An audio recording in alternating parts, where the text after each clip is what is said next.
जय श्री कृष्णा, राधे राधे। आप सभी भक्तों का आपके अपने YouTube चैनल श्री कृष्ण दीवानी में हार्दिक स्वागत है।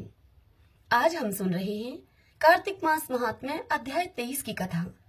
सर्वप्रथम भगवान का स्मरण करते हुए सभी बोलिए ओम नमो भगवते वासुदेवाय। ओम श्री राधा कृष्णाभ्याम नमो नमः। सूत जी से कार्तिक महात्म्य की इतनी कथा सुनकर ऋषियों ने उनसे प्रश्न किया कि हे सूत जी, अब आप हमें भगवान विष्णु के वामन अवतार संबंधी कथा सुनाकर हम सबको आप कृतार्थ कीजिए। तब सूत जी उन ऋषियों से बोले कि हे मुनियों, राजा पृथु के पूछने पर नारद जी ने इस संबंध में जो कथा कही थी वही कथा मैं आप लोगों को बतला रहा हूँ। नारद जी राजा पृथु से बोले कि हे राजन, इंद्र आदि देवताओं को उत्पन्न करने वाले कश्यप ऋषि की 2 पत्नियां थीं। एक का नाम था दिति और दूसरी का नाम था अदिति। अदिति के पुत्र देवता कहलाए और दिति के पुत्र दैत्य कहलाए। देवता और दैत्यों में नित्य प्रतिदिन कलेश ही रहता था। उस समय विरोचन का पुत्र एवं प्रहलाद का पुत्र बलि दैत्यों का राजा था। उसके पास विशाल सेना थी, जिसके बल से उसने पूरी पृथ्वी को जीतने के बाद स्वर्ग पर चढ़ाई कर दी और इंद्र की राजधानी अमरावती को चारों ओर से घेर लिया। यह देखकर देवता भी युद्ध के लिए अब बाहर आ गए और दोनों पक्षों के बीच अब घमासान युद्ध शुरू हो गया। उन्हें एक दूसरे पर प्रहार करते हुए अब कई वर्ष बीत गए। अंततः देवताओं की शक्ति अब क्षीण होने से वे देवता हारने लगे और उन्हें युद्ध भूमि से अब भागना पड़ा। तब दैत्यों ने स्वर्ग पर अधिकार कर लिया। बलि स्वयं इंद्रासन पर बैठने लगा और देवताओं के समस्त कार्य उसने अपने दैत्यों को सौंप दिए। यज्ञ की बलि भी वह स्वयं ही लेने लगा। उधर अदिति अपने पुत्रों को दुखी देखकर बड़ी चिंतित थी। जब अदिति से अपने पुत्र देवताओं का दुख देखा नहीं गया तो वह देवताओं की विजय के लिए भगवान को प्रसन्न करने की कामना से तप के लिए हिमालय पर्वत पर चली गई। वहां उसने 1000 वर्ष तक कठोर तपस्या की। राक्षस उसके घोर तप से चिंतित होकर देवताओं के छद्म रूप में अदिति के पास जाकर अदिति से बोले कि हे माता, तुम हमारे लिए इतना घोर तप क्यों कर रही हो? आपको ऐसा घोर तप करते हुए देखकर हमें कष्ट हो रहा है। इसलिए हे माता, इस तप को आप छोड़िए और अपने पुत्रों को सुखी कीजिए। यह सुनकर भी अदिति की समाधि भंग नहीं हुई। तब उन्होंने अदिति को जीवित ही जला डालने के उद्देश्य से उस वन में आग लगा दी, परंतु उस अग्नि में वे स्वयं ही भस्म हो गए। इतनी कथा सुनाकर सूत जी मुनियों से आगे कहते हैं कि हे ऋषियों, जिस भगवान के स्मरण मात्र से ही सारे कष्टों का निवारण हो जाता है, उनका ध्यान करने वाले भक्त को भला कौन कष्ट दे सकता है। अग्नि शांत होने पर सुदर्शन चक्रधारी भगवान विष्णु अदिति के सामने प्रकट हुए और उन्होंने अदिति से कहा कि हे देव माता, मैं तुम्हारे इस कठिन तप से अत्यंत प्रसन्न हूँ, इसलिए अब तुम वर मांगो। अदिति ने सर्वप्रथम भगवान को हाथ जोड़कर भगवान की स्तुति की। स्तुति करते हुए अदिति ने कहा, हे भगवान, जिनके स्मरण मात्र से ही समस्त कलेशों का नाश हो जाता है, जिनके चरण कमलों की सेवा करके भक्त परम सिद्धि को प्राप्त होते हैं, यज्ञ में स्थित यज्ञ के प्रबोधकर्ता जिनकी माया से सूर्य और चंद्र, मुख से ब्राह्मण, भुजाओं से क्षत्रिय, जंघा से वैश्य तथा पैरों से शूद्र उत्पन्न हुए हैं, ऐसे भगवान को नमस्कार है। हे भगवान, देवता, नदी और समुद्र आप ही हैं। आप अंतर्यामी हैं और सभी कुछ आप जानते हैं। अतः मेरे पुत्रों को आप निष्कंटक राज्य दीजिए। अदिति की ऐसे भावपूर्ण स्तुति को सुनकर भगवान विष्णु ने कहा कि हे देव माता, हम स्वयं ही तुम्हारे यहाँ जन्म लेकर तुम्हारे पुत्रों की रक्षा करेंगे। तब अदिति ने भगवान से कहा कि हे भगवान, जो संपूर्ण सृष्टि को धारण करने वाले हैं, जिनके रोम रोम में ब्रह्मांड समाया हुआ है, उन्हें मैं कैसे धारण कर सकूंगी? यह सुनकर भगवान बोले कि हे अदिति, माता, पिता, गुरु, अतिथि और ब्राह्मण की जो सेवा करते हैं, वे सदा मुझको धारण करते हैं। तुलसी और गौ की रक्षा करने वाला भी मुझको धारण करता है। अतः मैं तुम्हारा पुत्र होकर शत्रु कुल का नाश करूंगा। अदिति से इस प्रकार ऐसा कहकर भगवान ने उसे अपने कंठ की माला दी और फिर अंतर्ध्यान हो गई। इसके बाद दक्ष पुत्री देव माता अदिति भगवान को नमस्कार करके अपने आश्रम में आ गई। और उसके बाद जब समय आया, तब समय आने पर अदिति ने शंख, चक्र, गदा, पद्म और कमंडल धारण किए हुए सहस्त्रों सूर्यों के समान तेज वाले कमल नयन पीतांबरधारी मुनियों के द्वारा स्तुति किए गए दैत्यों के नाशकर्ता भक्तवत्सल भगवान वामन को बाल रूप में देखा। जब कश्यप आदि ऋषियों ने भगवान की स्तुति की, तब भगवान उनसे बोले कि हे पिताश्री, हम प्रसन्न हैं, आपका कल्याण हो, आपके समस्त मनोरथ पूर्ण हो। और इतना कहकर भगवान ने बाल रूप धारण कर लिया। उधर राजा बलि एक बड़ा यज्ञ कर रहा था, जिसके आचार्य दैत्य गुरु शुक्राचार्य थे। उस यज्ञ में हवि ग्रहण करने के लिए लक्ष्मी जी के सहित भगवान विष्णु का आह्वान किया गया। उसी समय ब्रह्मचारी के रूप में भगवान विष्णु वहां पर आ गए। भगवान को इस रूप में आया हुआ देखकर दैत्य गुरु शुक्राचार्य ज्ञान दृष्टि से भगवान विष्णु को पहचान गए। और फिर दैत्य गुरु शुक्राचार्य ने राजा बलि को इस सारी स्थिति से अवगत करा दिया। श्रीमन नारायण नारायण हरि हरि, भजमन नारायण नारायण हरि हरि। ओम नमो भगवते वासुदेवाय। ओम श्री राधा कृष्णाभ्याम नमो नमः। आइए भगतजनों, अब हम कार्तिक स्नान की 5 कथाओं का श्रवण करते हैं। कार्तिक के महीने में सभी औरतें तुलसी माता को सींचने के लिए जाती थीं। सभी औरतें तो तुलसी माता को सींचकर अपने घर वापस आ जाती, लेकिन एक बुढ़िया माई आती, अपना पाठ पूजन करती और फिर तुलसी माता से कहती, हे तुलसी माता, सबकी दाता, मैं बिरला तेरा सींचूं, तू मुझे बहू दे, पीले रंग की धोती दे, मीठा मीठा ग्रास दे, वैकुंठ में वास दे, चटक की चाल दे, अच्छी मौत दे, चंदन का काठ दे, अच्छा रास दे, दाल भात खाने को दे और 11 का दिन दे, श्री कृष्ण भगवान का कांधा दे। यह सुनकर तुलसी माता अब सूखने लगी। तब भगवान श्री कृष्ण ने तुलसी जी से पूछा कि हे तुलसी, इतनी औरतें आती हैं, तुम्हें जिमाती हैं, तुम्हें नहलाती हैं, तुम्हें भोग लगाती हैं, तुम्हारा पूजन करती हैं, तुम फिर भी सूख रही हो, ऐसा क्या हो रहा है? तब तुलसी माता ने कहा कि आप मेरे मन की मत पूछो। तब भगवान ने कहा कि अगर यह बात मैं नहीं पूछूंगा तो कौन तुमसे पूछेगा? तब तुलसी माता कहने लगी कि एक बुढ़िया माई आती है और रोज मेरा पूजन करने के बाद मुझसे कुछ ऐसा कहकर जाती है, मैं उसे और तो सब कुछ दे दूंगी, लेकिन श्री कृष्ण का कांधा उसे कहां से दूंगी? यह सुनकर भगवान श्री कृष्ण बोले कि तुम उस बुढ़िया माई से कह देना, उसको कांधा वह मरेगी जब अपने आप दे आऊंगा मैं। अब कुछ दिन के बाद ही वह बुढ़िया माई मर गई। जब बुढ़िया माई मर गई तो सारे गांव के लोग उसको उठाकर लेकर जाने लगे, लेकिन वह इतनी भारी हो गई कि किसी से भी न उठी। तब भगवान श्री कृष्ण एक बूढ़े ब्राह्मण का वेश धारण करके वहां पर गए और पूछने लगे कि यह कैसी भीड़ है भाई? तो वहां गांव के लोग खड़े हुए थे, वह कहने लगे, यह बुढ़िया माई मर गई है, बड़ी ही पूजा पाठ किया करती थी, पाप नष्ट होने की माला भी फेरती थी, फिर भी इतनी भारी हो गई है कि किसी से भी नहीं उठती। तब भगवान कहने लगे उनसे कि इसके कान में मुझे एक बात कहने दो, तब यह आसानी से उठ जाएगी। तब वहां खड़े हुए वह लोग कहने लगे कि भाई तुम भी अपना प्रयास करके देख लो। इतना सुनने के बाद भगवान श्री कृष्ण उस बुढ़िया माई के पास में गए और उसके कान में कुछ भगवान ने ऐसा कहा। भगवान श्री कृष्ण बोले कि बुढ़िया माई, अपने मन की निकाल ले, पीतांबर की धोती ले, मीठा मीठा ग्रास ले, बैकुंठ का वास ले, चटक की चाल ले, चंदन का काट ले, झालर की झनकार ले, दाल भात का जीवन ले और श्री कृष्ण का कांधा ले। यह बात सुनकर अब बुढ़िया माई हल्की हो गई। उसे भगवान श्री कृष्ण अपने कंधे पर ले गए। अंत में उस बुढ़िया माई को मुक्ति मिल गई। हे तुलसी माता, जैसे उसको मुक्ति मिली वैसे ही हमारी भी करना। हे भगवान श्री कृष्ण, जैसे आपने बुढ़िया माई को कांधा दिया वैसा ही हमको भी देना। इस कथा को कहते सुनते हुंकारा भरते सभी पर अपनी कृपा करना। विष्णु भगवान की कथा। एक सेठ सेठानी थे। सेठानी विष्णु भगवान की पूजा करती थी, लेकिन सेठ को यह सब अच्छा नहीं लगता था। एक दिन सेठ ने सेठानी के पूजा पाठ से परेशान होकर सेठानी को घर से निकाल दिया। अब वह सेठानी चलते चलते जंगल में जा पहुंची। वहां जंगल में उसे 4 आदमी मिट्टी खोदते हुए मिले। उन आदमियों के पास जाकर सेठानी उनसे कहती है कि भाई मुझे नौकरी पर रख लो। तब उन आदमियों ने सेठानी को नौकरी पर रख लिया।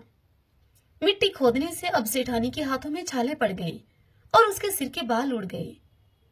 तब एक दिन सेठानी से वे आदमी बोले कि बहन, तुम किसी अच्छे घर की मालूम होती हो, तुम हमारे घर का काम कर दिया करो। यह सुनकर सेठानी ने उन आदमियों को हाँ में सिर हिलाया, जिससे कि वह आदमी उसे अपने घर ले आए। अब सेठानी उनके घर में आ गई। सेठानी के आने से पहले वह प्रतिदिन 4 मुट्ठी अनाज ले आया करते थे और चारों उसी अनाज को मिल बांट कर खाते थे।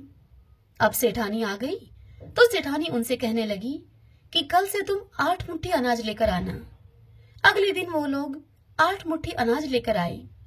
तब सेठानी ने पड़ोसन से आग मांगकर भोजन बनाया और फिर विष्णु भगवान को भोग लगाया और फिर उसके बाद उन सभी को सेठानी ने भोजन परोसा।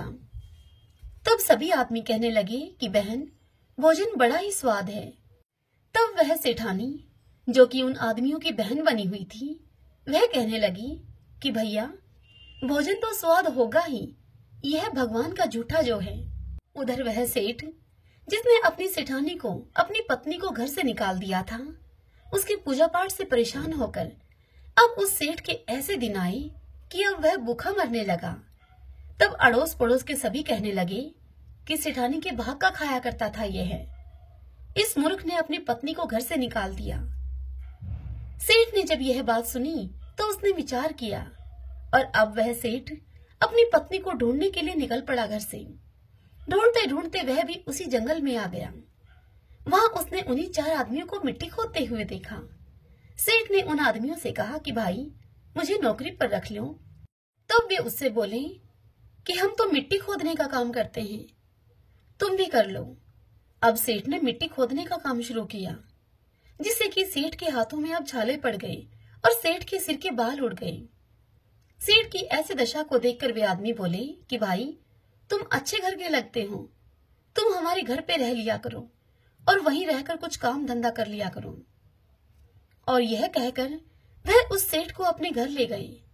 वहां जाकर सेठ ने तो सेठानी को पहचान लिया, लेकिन सेठानी ने नहीं पहचाना, क्योंकि सेठानी हर समय घूंघट में रहती थी।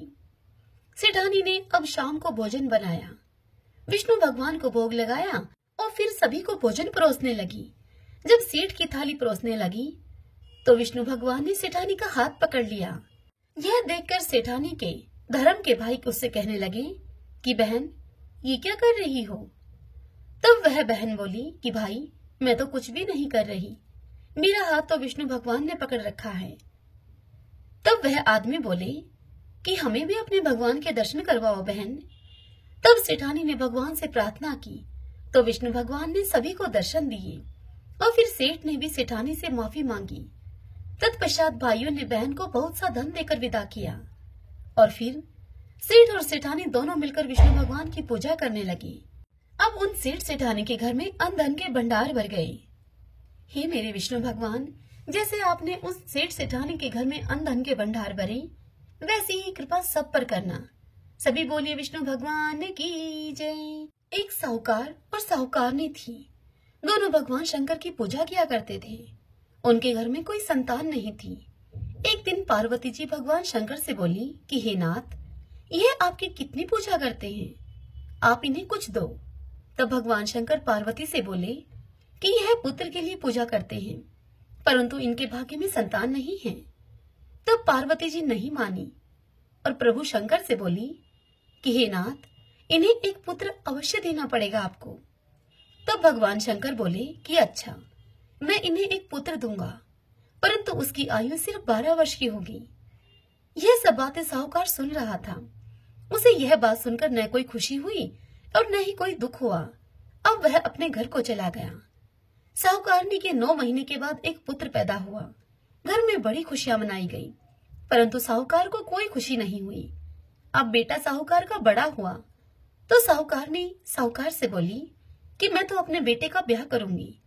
तब साहूकार ने बहुत मना किया, परंतु साहूकारनी एक न मानी। तो साहूकार ने साहूकारनी को बता दिया कि हमारे पुत्र की आयु सिर्फ 12 वर्ष की है। तब यह सुनकर साहूकारनी बोली कि कोई बात नहीं, इसकी शादी करके मैं तो अपने मन की निकाल लूं। साहूकार ने बेटे की शादी कर दी। बहू अब घर में आ गई। उन्होंने बहू को सारी बात बता दी कि तेरे पति की आयु सिर्फ 12 वर्ष की है। तब बहू बोली कि कोई बात नहीं पिताजी, मेरे भाग्य में जो होना था सो होगा। अब हम तीनों मिलकर पूजा किया करेंगे। अब तीनों मिलकर पूजा करने लगे। पुत्र की 12 वर्ष की आयु अब पूरी हो गई। यमराज साहूकार के बेटे को लेने के लिए आए तो साहूकार बोला कि मेरा पुत्र तो अपनी पत्नी के पास है। जब यमराज उस साहूकार के पुत्र की पत्नी के पास गया तब वह बोली कि अभी तो मेरे पति ने कोई सुख नहीं देखा, नहीं मेरे सास ससुर ने पोते का मुंह देखा है। मैं ऐसे कैसे भेज दूं आपके साथ अपने पति को। यह सुनकर यमराज बोले कि तेरे पति की आयु इतनी ही थी, सो ये भोग चुका है। यह सुनकर साहूकार के बेटे की बहू बोली कि भगवान कोई ऐसा उपाय बताओ जिससे कि इनकी आयु बढ़ जाए।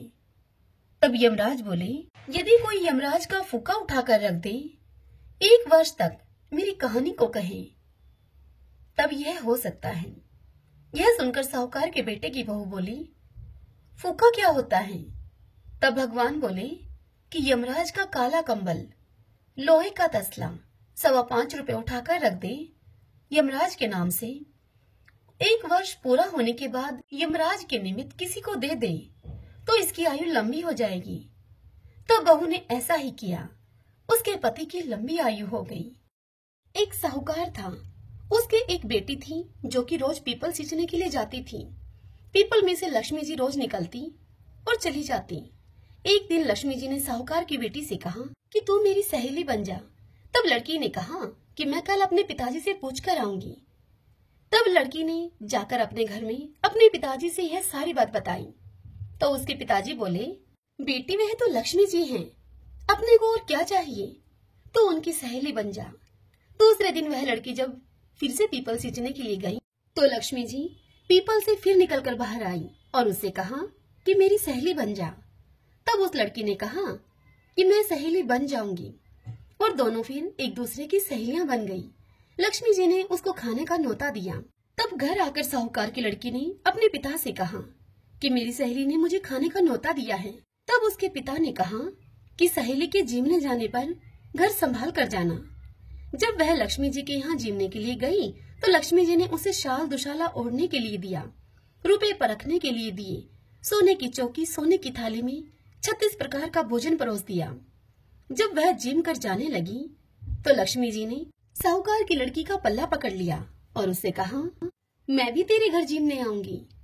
तब वह लड़की बोली आ जाना। अब लड़की घर जाकर चुपचाप बैठ गई। तब उसके पिता ने उससे पूछा कि बेटी सहेली के यहाँ जिम कर आई है, अब उदास क्यों बैठी है। तब लड़की बोली कि पिताजी मेरे को लक्ष्मी जी ने इतना दिया, मुझे अनेक प्रकार के भोजन कराए, परंतु मैं उन्हें कैसे जिमाऊंगी, अपने घर में तो कुछ भी नहीं है। तब उसके पिता बोले जैसा होगा जिमा देंगे, परंतु तू गोबर मिट्टी से चौका देकर सफाई कर लेना। 4 मुख का दिया जलाकर लक्ष्मी जी का नाम लेकर रसोई में बैठ जाना। अब लड़की ने सफाई करी और वह 4 लड्डू लेकर रसोई में बैठ गई। उसी समय एक रानी नहा रही थी।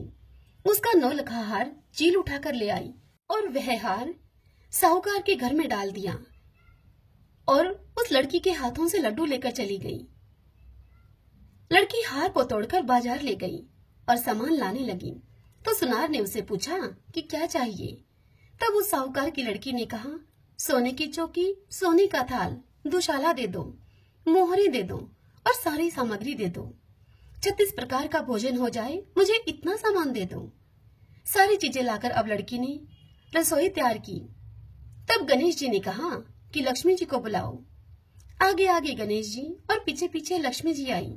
तब साहूकार की लड़की ने चौकी डाल दी और उनसे कहा कि सहेली चौकी पर बैठ जा। यह सुनकर लक्ष्मी जी साहूकार की बेटी से बोली कि सहेली चौकी पर तो मैं राजा रानी के भी नहीं बैठती, कहीं भी नहीं बैठती। तो उसने कहा कि मेरे यहाँ तो तुझे बैठना पड़ेगा। मेरे माँ बाप, भाई भतीजे, मेरे पोते बहुए क्या सोचेंगे, पड़ोस ने क्या सोचेंगी। इतनी बात कहकर साहूकार की लड़की आगे कहती है कि अब तो तुम्हें 28 पीढ़ियों तक यहीं पर रहना पड़ेगा। फिर लक्ष्मी जी चौकी पर बैठ गई। तब उस लड़के ने बहुत खातिर की उनकी, जैसे कि लक्ष्मी जी ने साहूकार की लड़की की थी। लक्ष्मी जी उस पर प्रसन्न हो गई और घर में खूब रुपया पैसा धन लक्ष्मी हो गई। साहूकार की बेटी ने कहा कि सहेली, मैं अभी आ रही हूँ, तुम यहीं पर बैठी रहना। लक्ष्मी जी से यह कहकर लड़की बाहर चली गई। लक्ष्मी जी चौकी पर बैठी रही। लक्ष्मी जी ने उसे बहुत धन दौलत दिया।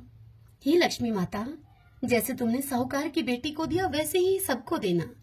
इस कथा को कहते सुनते हुंकारा भरते सारे परिवार को देना, पीहर में देना, ससुराल में देना, बेटे पोतों को देना। हे लक्ष्मी माता, सभी के दुखों को दूर करना, दरिद्रता को दूर करना और सबकी मनोकामनाएं पूर्ण करना। सभी बोली लक्ष्मी माता की जय। एक बार गणेश जी एक छोटे बालक के रूप में चिमटी में चावल और चमचे में दूध लेकर निकले। वे हर किसी से यह कह रहे थे कि कोई मेरी खीर बना दो, कोई मेरे लिए खीर बना दो। तब एक बुढ़िया बैठी थी वहाँ। उसने कहा कि ला, मैं बना दूं तेरे लिए खीर। वह छोटा सा बर्तन चढ़ाने लगी चूल्हे पर। तब गणेश जी ने उससे कहा, दादी माँ, छोटी सी भगोनी मत चढ़ाओ, तुम्हारे घर में जो सबसे बड़ा चरु हो उसे ही चूल्हे पर चढ़ा दो। तब बुढ़िया माई ने वैसा ही किया और सबसे बड़ा बर्तन चूल्हे पर चढ़ा दिया। वह यह देखकर दंग रह गई कि वह तो बर्तन पूरा दूध से भर गया है। तभी गणेश जी ने बुढ़िया माई से कहा कि दादी माँ, मैं नहाकर आता हूँ। खीर थोड़ी देर में बनकर तैयार हो गई। खीर को तैयार हुई देखकर बुढ़िया माई के पोता पोती रोने लगे उस खीर को खाने के लिए। तभी बुढ़िया माई ने चूल्हे से खीर को उतारकर थोड़ी सी खीर चूल्हे में डालते हुए बोली कि गणेश जी, आपको भोग लगे। और फिर खीर के कटोरे भर भर कर अपने बच्चों को दे दिया। पड़ोसन यह सब ऊपर से देख रही थी। उसे देखकर बुढ़िया माई ने यह सोचा कि कहीं यह पड़ोसन इस बात की चुगली ना खा जाए, इसलिए बुढ़िया माई ने एक कटोरा भरकर खीर उसको भी पकड़ा दी। तत्पश्चात बुढ़िया माई के बेटे की बहू ने चुपके से एक कटोरा खीर खाई और उस झूठी कटोरी को चक्की के नीचे सरका दिया। अब तक भी गणेश जी नहीं आए थे। बुढ़िया को बहुत भूख लग रही थी। एक कटोरा खीर का भरकर किवाड़ के पीछे बैठकर एक बार बुढ़िया माई ने फिर से कहा, जय गणेश जी। और फिर बुढ़िया माई ने वह खीर खानी शुरू कर दी। तभी वहां पर गणेश जी आ गए। तब उनसे बुढ़िया माई ने कहा कि आजा रे गणेशिया, खीर खा ले, मैं तो तेरी ही राह देख रही थी अभी तक। तब गणेश जी ने कहा कि दादी माँ, मैंने तो खीर खा ली। तब बुढ़िया माई ने अचंभे से उनसे कहा कि कब खाई? तब गणेश जी बोले कि जब तेरे पोता पोती ने खाई तभी खाई, जब तेरी पड़ोसन ने खाई तब खाई, जब तेरी बहू ने खाई तब खाई, और जब तूने खाई तो पेट मेरा पूरा ही भर गया। यह सुनकर बुढ़िया माई ने कहा कि बेटा, और सारी बात तो सच है, पर बहू बेचारी का तू क्यों नाम लेता है? वह तो बेचारी सुबह से काम में लगी हुई है, उसने खीर कब खाई? तब गणेश जी ने बुढ़िया माई से कहा, चक्की के नीचे देख, जूठा कटोरा पड़ा है। तुमने जब खीर खाई तो मुझे भोग लगाया, पर उसने कोई भोग नहीं लगाया, वो तो वैसे ही खा गई। यह सुनकर बुढ़िया माई ने गणेश जी से कहा कि बेटा, घर की बात है, घर में ही रहने दो, बता बची हुई खीर का क्या करूं? तब गणेश जी ने उनसे कहा कि नगरी को जिमा दूं।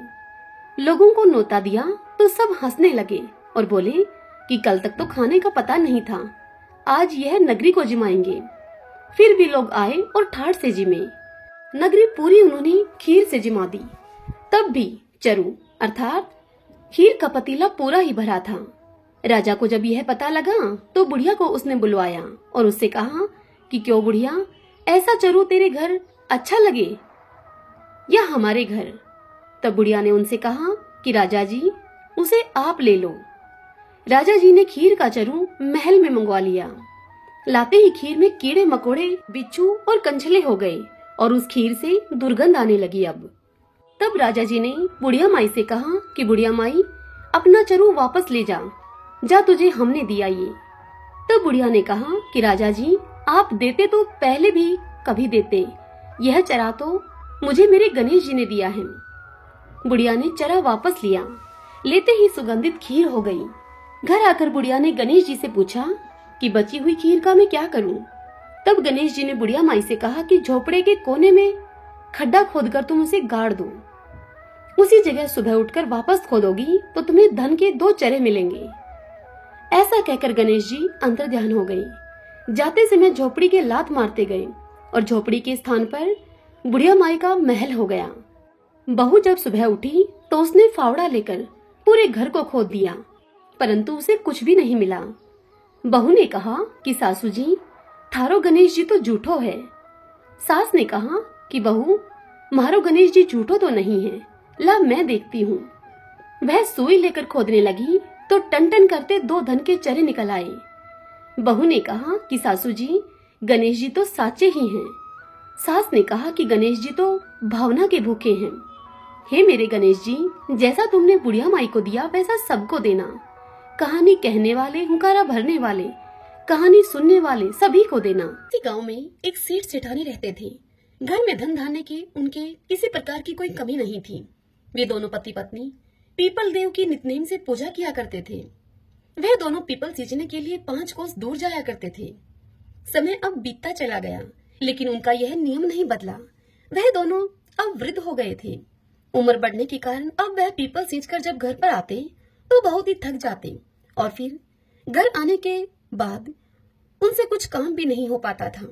एक दिन सेठानी अपने पति से कहती है कि पीपल सींचकर आने के बाद इतनी थकान हो जाती है कि मैं घर का काम भी भली भांति नहीं कर पाती हूँ, जिससे कि घर का काम करने में मुझे देरी हो जाती है। अगर हमारे कोई संतान होती तो वह घर का काम कर लेती। सेठ जी तो पहले से ही मन संतान न होने के कारण बड़े दुखी रहते थे, किंतु सेठानी से इस विषय में वह कुछ कह नहीं पाते थे। लेकिन उनको बात यह खाई जाती थी कि हमारे जाने के बाद इस कारोबार का कौन मालिक होगा, इस कारोबार को कौन संभालेगा। अब आज सेठानी की बात को सुनकर वह भी अत्यधिक दुखी हो गए। सेठ जी की चिंता और अधिक बढ़ गई। सेठ जी को इस प्रकार चिंता में डूबा हुआ देखकर एक दिन सेठानी ने दाई को अपने घर पर बुलाया और उससे कहा कि तुम सेठ जी से जाकर कह दो कि मैं माँ बनने वाली हूँ और यही बात गांव में हर जगह फैला दो। गांव के लोगों की औरतों को भी कह दो। अगर तुम ऐसा करोगी तो मैं तुम्हें बहुत अधिक धन दूंगी और 9 लखा हार भी दूंगी। दाई सेठानी की बात को सुनकर लालच में आ गई और फिर दाई ने वैसा ही किया जैसा कि सेठानी ने उसे करने के लिए कहा था। और फिर जब 6 महीने बीत गए तब सेठानी ने गोद भराई का कार्यक्रम रखा और फिर गांव में न्योता दिया गया। तत्पश्चात सेठानी ने दाई को फिर से बुलाया और उससे कहा कि मेरे 9वां महीना जब पूरा हो जाए तब तुम किसी के घर में भी बच्चा पैदा हो, उस बच्चे को लाकर मेरे घर में रुला देना। तुम्हारे ऐसा करने से मैं तुम्हें बहुत अधिक धन दूंगी। दाई ने सेठानी के कहे अनुसार वैसा ही किया। जब सेठानी के 9 महीने पूरे हो गए तब दाई ने एक नवजात शिशु को सेठानी के घर में लाकर रुला दिया और फिर दाई ने यह ढिंडोरा पिटवा दिया कि सेठानी ने एक पुत्र को जन्म दिया है। तत्पश्चात 100 महीना पूरा होने पर सेठानी ने जलवा पूजन का कार्यक्रम रखा। उस कार्यक्रम में उसने पूरे गांव को बुलाया। जब जलवा चूड़े की रस्म होने लगी तब लोगों ने उससे पूछा कि तुम्हारा बच्चा कहाँ है सेठानी।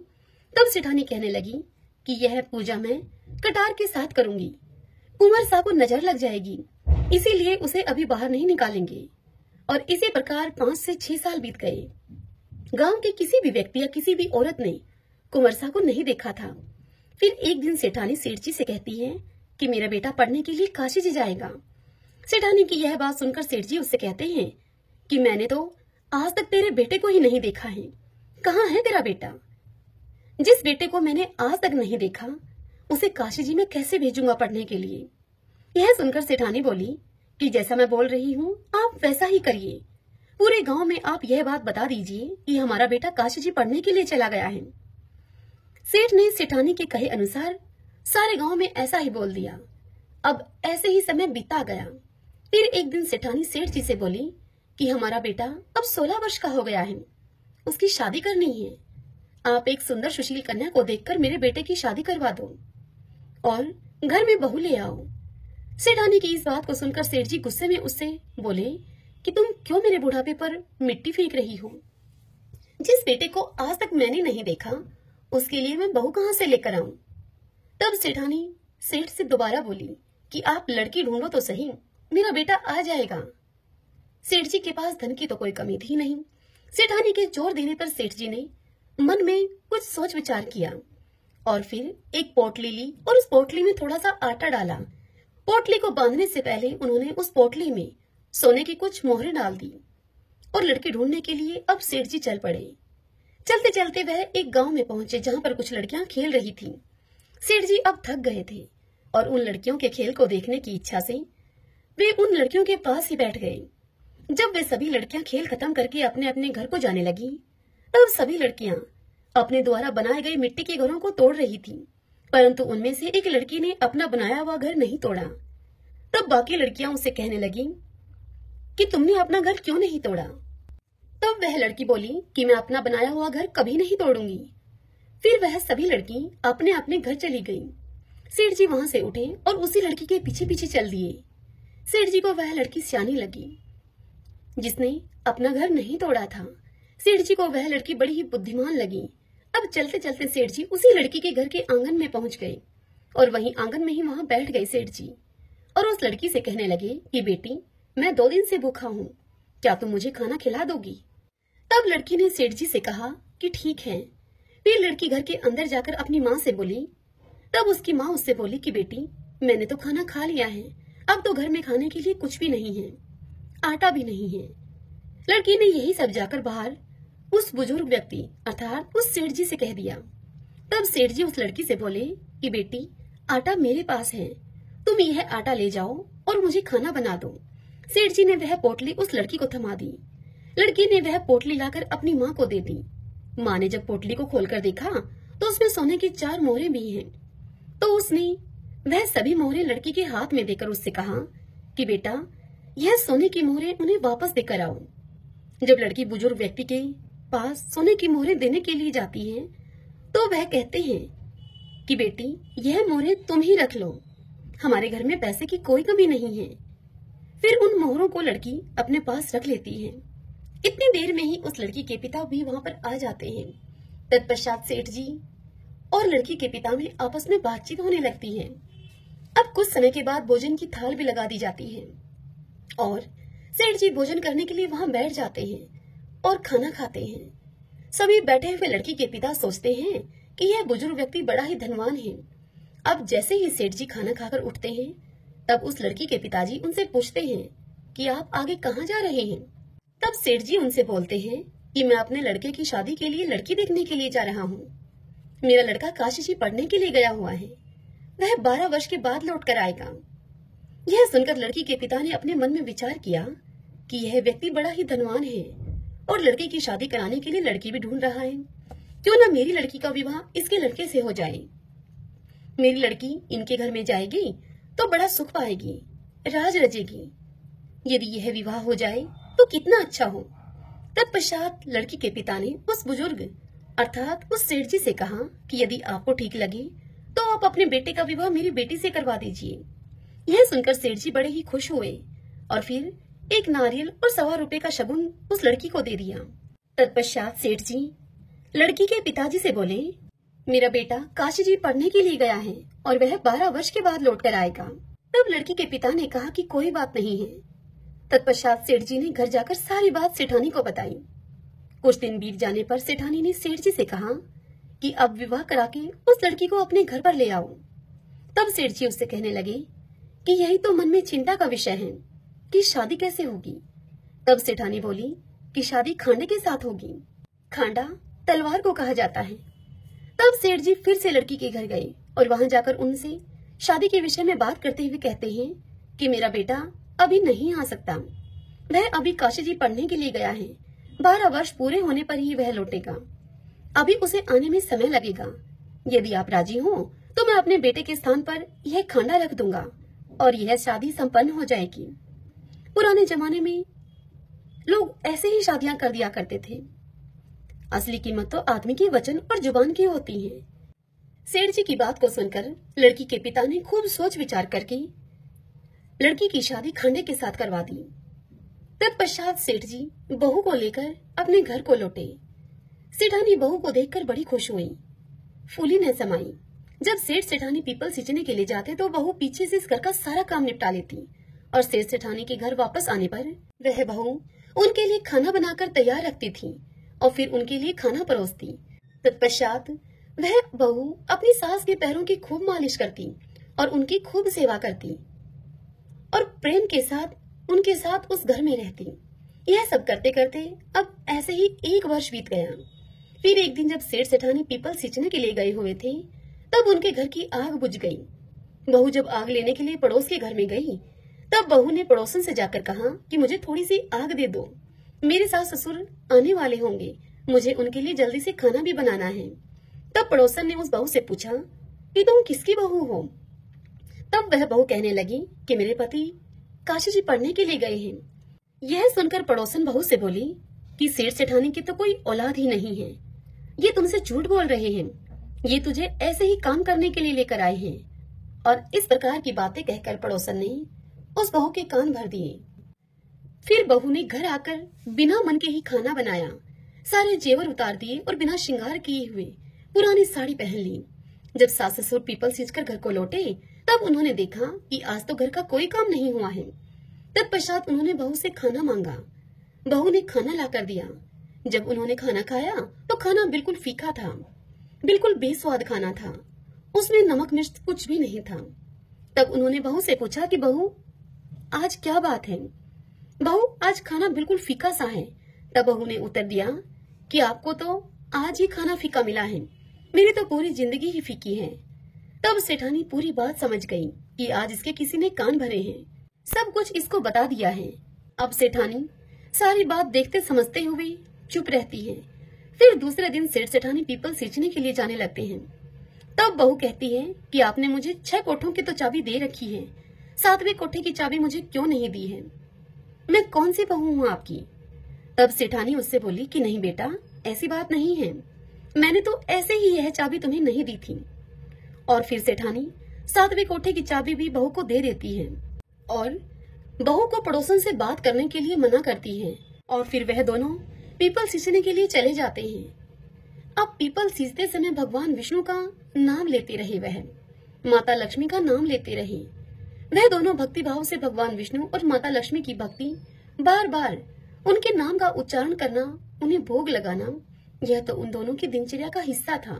लेकिन उस दिन उनके मन में बहू के घर से जाने का डर भी था, उनकी आंखों में नमी थी और चिंता भी थी। वह बार बार बोल रहे थे कि भगवान आप ही हमारी लाज रखना।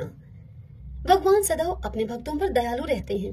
वह भक्तों के दुखों में दुखी होकर स्वयं उसका निवारण करने के लिए आ जाते हैं। उधर सास ससुर के घर से जाते ही बहू जल्दी जल्दी काम निपटाकर पहले कोठे को खोलकर देखती है तो उस कोठे में, उस कमरे में खूब सुंदर सुंदर कपड़े थे। बहू उन कपड़ों को पहन पहन कर देखती है और खूब खुश होती है। इसी तरह बहू ने दूसरे कोठे को खोला, उसमें बहुत सुंदर सुंदर गहने भरे थे। अब बहू ने रोज रोज नए नए कपड़े गहने पहनना शुरू कर दिया। सास ससुर के आने से पहले वह उन कपड़ों और गहनों को उतार कर वापस रख देती थी। इसी तरह तीसरे कोठे में स्वादिष्ट व्यंजन थे। वह अपनी पसंद की मिठाइयाँ खाती और पूरा दिन खुश रहती थी। बहू ने जब चौथे कोठे को खोलकर देखा तो उसमें भांति भांति के अनाज रखे थे। 5वें और 6ठे कोठे को खोलकर देखा तो उसने देखा कि उस कमरे में हीरे और जवाहरात थे। अब उस सेठानी की बहू इन्हीं सब चीजों में व्यस्त रहकर खूब खुश रहने लगी। लेकिन कुछ दिन के बाद वह इन सब चीजों से ऊब गई। फिर एक दिन उसने 7वें कोठे को खोलकर देखा तो उसमें उसने देखा कि वहाँ उस कमरे में एक पीपल का पेड़ था और एक मंदिर था। बहू उसी कमरे में बैठ गई। अब थोड़ी ही देर के बाद उस पीपल के पेड़ में से एक सुंदर सा लड़का निकलकर बाहर आया। तब बहू उस लड़के से बोली कि आप कौन हैं? तब वह लड़का बोला कि मैं तुम्हारा पति हूँ। तब बहू ने उससे फिर पूछा कि आप तो काशी जी पढ़ने के लिए गए थे, आप इस कमरे में कैसे आ गए? तब वह लड़का बोला कि मैं तो अभी अभी आया हूँ, परंतु तुम माँ को कुछ मत कहना। उस बहू ने आज तक अपने पति को तो देखा ही नहीं था और वह इसीलिए उस लड़के के कहने पर बहू ने उसे अपना पति मानकर उसके साथ हंसी ठिठोली करने लगी, उसके साथ बातचीत करने लगी। अब तो बहू हर रोज सास ससुर के पीपल सींचने के लिए जाते ही उसी 7वें कमरे में आकर बैठ जाती और अपने पति के साथ खूब समय बिताती। थोड़े ही समय के बाद अब वह बहू गर्भवती हो गई। तब सेठ सेठानी को भला बुरा कहने लगे और बोलने लगे कि अब मैं गांव के लोगों को क्या मुंह दिखाऊंगा, मेरा तो बुढ़ापा ही तूने खराब कर दिया। तब सेठानी बड़े प्यार से अपनी बहू से पूछती है कि बहू यह किसका बच्चा है? तब वह बहू सेठानी से बोली कि माँ यह आपके बेटे का है, वह काशी जी से अपनी पढ़ाई पूरी करके वापस लौट आए हैं। तब यह सुनकर सास ने कहा कि बहू, तूने तो मुझे आज तक इस बारे में कुछ बताया ही नहीं। तब वह बहू बोली कि माँ जी, आपके बेटे ने ही मुझे इस बारे में आपसे कुछ भी कहने के लिए मना किया था और मुझसे कहा था कि तुम माँ को कुछ मत बताना। तब सेठानी ने अपनी बहू से कहा कि कल जब तुम उससे मिलोगी तब उससे तुम कहना कि आपको मुझे सातवीं की चूड़ी पहनाने के लिए बाहर आना पड़ेगा। फिर बहू ने अगले दिन उस लड़की को यह सारी बात बता दी। तब लड़के ने कहा कि मैं जरूर आऊंगा। अब सास और बहू दोनों निश्चिंत हो गईं। सातवीं की चूड़ी पहनाने का कार्यक्रम रखा गया और पूरे गांव को बुलावा भेजा गया। उस कार्यक्रम में जब सारा गांव वहां पर उपस्थित था, बहू को वहां पर बिठाया गया। फिर क्या था, थोड़ी ही देर में वहां पर चर्चा होने लगी कि कहाँ है इनका बेटा, आज तक हमने तो कभी देखा नहीं है। तभी वहां पर 17-18 साल का एक नौजवान लड़का आया और बहू के पास आकर वह बैठ गया। गांव के सभी लोग उसे देखकर चौंक गए और उसे टकटकी लगाकर देखते ही रह गए और फिर कहने लगे कि यह लड़का तो कितना सुंदर है, यही कारण है कि सेठानी इसे छिपाकर रखती थी। तत्पश्चात कार्यक्रम जब पूरा हुआ, वह लड़का वापस जाने लगा। तब बहू ने उससे कहा कि आप कहाँ जा रहे हैं? तब वह लड़का बोला कि मुझे जाना पड़ेगा। जैसे ही वह लड़का 7वें कमरे में गया, बहू उसके पीछे पीछे गई। वह लड़का पीपल के पास पहुंचकर जैसे ही सांप की केचुली पहनने लगा, तब उस बहू ने तुरंत ही उस केचुली में आग लगा दी। आग लगने से लड़के के शरीर में अब जलन होने लगी। बहू ने लड़के के शरीर पर दूध डालकर उसकी जलन को शांत किया। फिर वह लड़का, बहू और सेठ सेठानी मिलकर एक साथ एक ही घर में रहने लगे। इस तरह उस लड़की के तेज भाग्य से सेठ सेठानी को अपना बेटा मिल गया। हे मेरे पीपल देवता, जैसी कृपा आपने उस लड़की और सेठ सेठानी पर की, वैसी ही कृपा आपकी यह कथा जो भी कहे, सुने, सुनाए और ओंकारा भरे, उन सब पर करना। तपसी लपसी की कहानी। तपसी लपसी की कहानी सभी व्रत कथा कहानियों का पूर्ण फल प्राप्त करने के लिए हर कथा कहानी के पश्चात जरूर सुने। और आज तो विशेष दिन है, चौथ माता का दिन है। आज इन कथाओं को सुनने का विशेष पुण्य मिलता है। तपसी था, एक लपसी था। तपसी तो भगवान की तपस्या करता था और लपसी सवासीर की लापसी बनाकर भगवान को भोग लगाता और लोटा हिलाकर जीम लेता था। एक दिन दोनों लड़ने लगे। लपसी बोला कि मैं बड़ा हूँ, तपसी बोला मैं बड़ा हूँ। इतने में ही नारद जी वहां पर आ गए और उनसे पूछने लगे कि तुम क्यों लड़ रहे हो? तब लपसी ने कहा कि मैं बड़ा हूँ और तपसी ने कहा मैं बड़ा हूँ। तपसी बोला कि मैं तो सारे दिन भगवान की पूजा करता हूँ। यह सुनकर नारद जी बोले कि मैं तुम्हारा फैसला कल कर दूंगा। दूसरे दिन तपसी नहा धोकर आ रहा था तो नारद जी ने 1.25 करोड़ की अंगूठी उसके आगे फेंक दी। जब तपसी ने यह देखा कि 1.25 करोड़ की अंगूठी उसके आगे पड़ी है, तो उसने वह झट से अंगूठी उठाकर अपने बगल के नीचे, घुटने के नीचे दबा ली और तपस्या करने लग गया। उधर लपसी सुबह उठकर नहा धोकर 1.25 सेर की लापसी बनाकर भगवान को भोग लगाकर लोटा हिलाकर अब जीमने लगा कि इतने में ही नारद जी वहां आ गए और फिर नारद जी ने दोनों को अपने पास बुलाकर बिठाया। तब दोनों ने पूछा कि बताइए महाराज, हम दोनों में से कौन बड़ा है? तब तपसी बोला कि मैं बड़ा हूँ। तब नारद जी ने कहा कि तू हाथ उठा। हाथ उठाया तो 1.25 करोड़ की अंगूठी निकली। तब नारद जी तपसी से बोले कि ये अंगूठी तो तब से तुमने चुराई है, इसीलिए तुम्हारी तपस्या अब भंग हो गई, इसीलिए अब लपसी बड़ा है। तपसी बोला कि महाराज, मेरी तपस्या का फल मुझे कैसे मिलेगा? तब नारद जी उसे बोले कि तेरी तपस्या का फल कार्तिक नहाने वाले तुझे देंगी। सभी कथा कहानियों को कहकर तेरी कहानी ना कहेंगी तो कार्तिक का फल उनका खत्म हो जाएगा और वह पुण्य फल तुझे मिलेगा। सभी बोलिए कार्तिक भगवान की जय। ओम नमो भगवते वासुदेवाय। आइए भक्तजनों, तुलसी चालीसा का श्रवण करते हैं। जय जय तुलसी भगवती सत्यवती सुखदानी, नमो नमो हरि प्रियसी श्री विंदा गुण खानी। जय नंदनी जग पूजिता विश्व पावनी देवी, जयति पुष्प सारा सुरभि देहु अमर वर अम्ब। श्री हरि शीश विराजनी देहु अमर वर अम्ब, जनहित हे वृंदावनी अब जन करहु विलंब। धन्य धन्य श्री तुलसी माता, महिमा आगम सदा श्रुति गाता। हरि के प्राण हूँ से तुम प्यारी, हर ही हेतु किन हो तप भारी। जब प्रसन्न हव दर्शन दीनो, तब कर जोरी विनय अस कीनो। हे भगवन कंत मम हो, दीन जाने जन छाड़ो छोहू। सुनि लक्ष्मी तुलसी की बानी, दिन हो शाप क्रोध पर आनी। अस अयोग्य वर मांगन हारी, हो विटप तुम जड़ तनु धारी। सुनी तुलसी शाप योति धामा, करहूँ बास तऊ नीचन धामा। दियो वचन हरि तब तत्काला, सुनहु सुमुख जनि हो बिहाला। समय पाई हव हो पति तोरा, पूजी हो आस बचन सत्य मोरा। तब गोकुल में गोप सुदामा, तासु भई तुलसी तू बामा। कृष्ण रास लीला के माही, राधे शकियो प्रेम लखि नाही। दिया शाप तुलसी तत्काला, नर लोकहि तुम जन्महु बाला।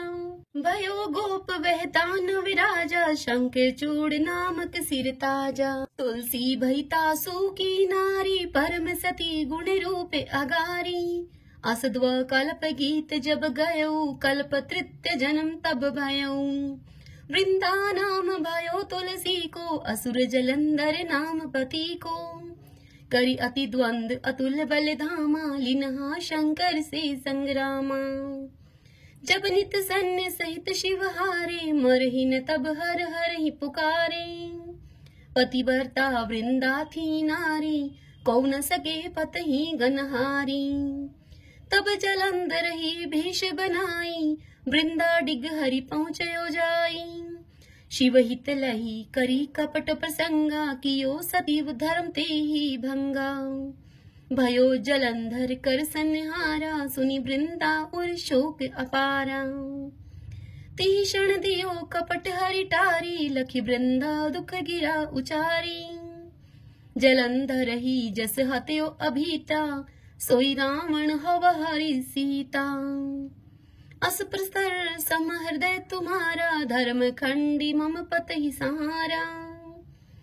यही कारण लेहि शाप हमारा, होवे तनु पाषाण तुम्हारा। सुनी हरि तुरत ही वचन उचारे, दियो शाप तुम बिना विचारे। लखियो न निज कर तूति पति को, छलन चाह्यो जब पार्वती को। जड़मति तुहु अस हो जड़ रूपा, जग में तुलसी बिटप अनूपा। तरवै रूप हम शलिग्रामा, नदी गंडकी बीच ललामा। जो तुलसी दह हम ही चढ़ाई है, सब सुख भोगी परम पद पाई है। बिन तुलसी हरि चलत शरीरा, अतिशय उठत शीश उर पीरा। जो तुलसी दल हरि शिव धारत, जो सहस्त्र घट अमृत डारत। तुलसी हरि मन रंजनि हारी, रोग दोष दुख भंजनि हारी।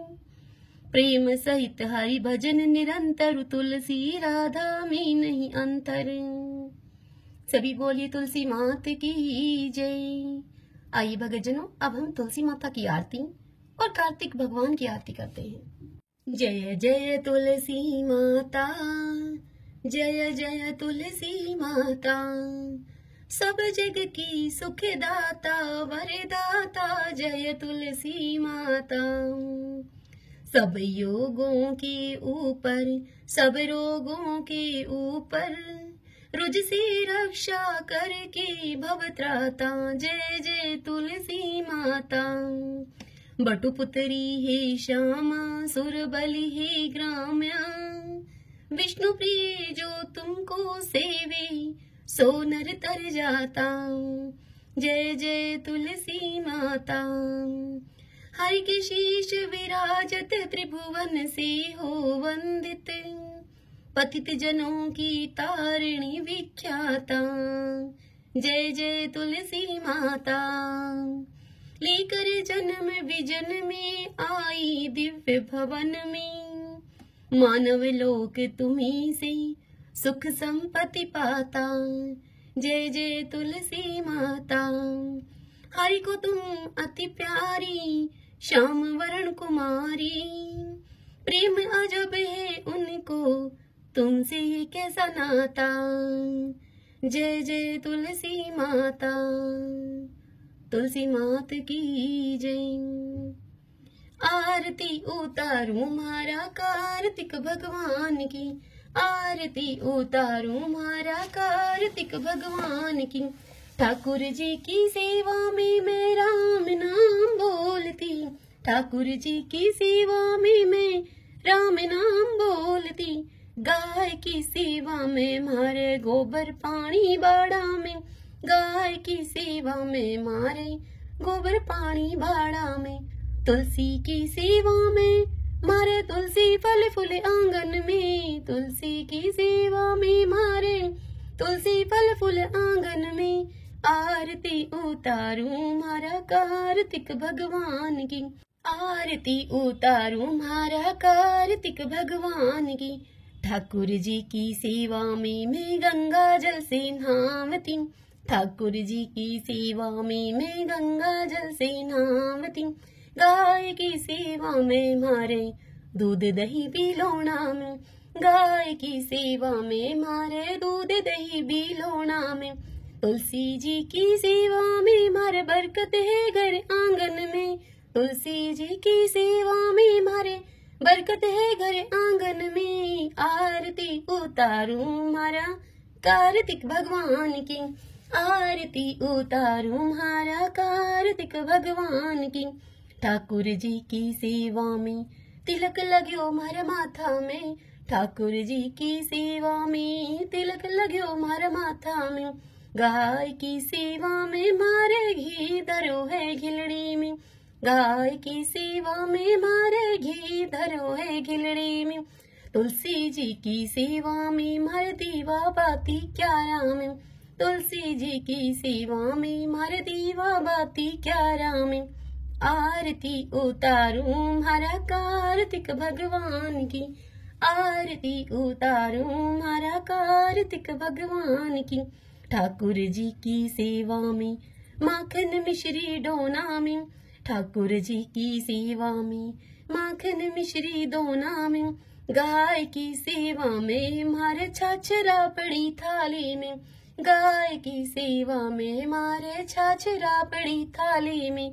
तुलसी जी की सेवा में मारे अखंड सुहाग साथ में, तुलसी जी की सेवा में मारे अखंड सुहाग साथ में। आरती उतारूं मारा कार्तिक भगवान की, आरती उतारूं मारा कार्तिक भगवान की। ठाकुर जी की सेवा में मैं नित उठ मंदिर जावती, ठाकुर जी की सेवा में मैं नित उठ मंदिर जावती। गाय की सेवा में मैं नित उठ के भुआरी लगावती, गाय की सेवा में मैं नित उठकर भुआरी लगावती। तुलसी जी की सेवा में नित जल सींचूं क्यारी में, तुलसी जी की सेवा में नित जल सींचूं क्यारा में। आरती उतारूं मारा कार्तिक भगवान की, आरती उतारूं मारा कार्तिक भगवान की।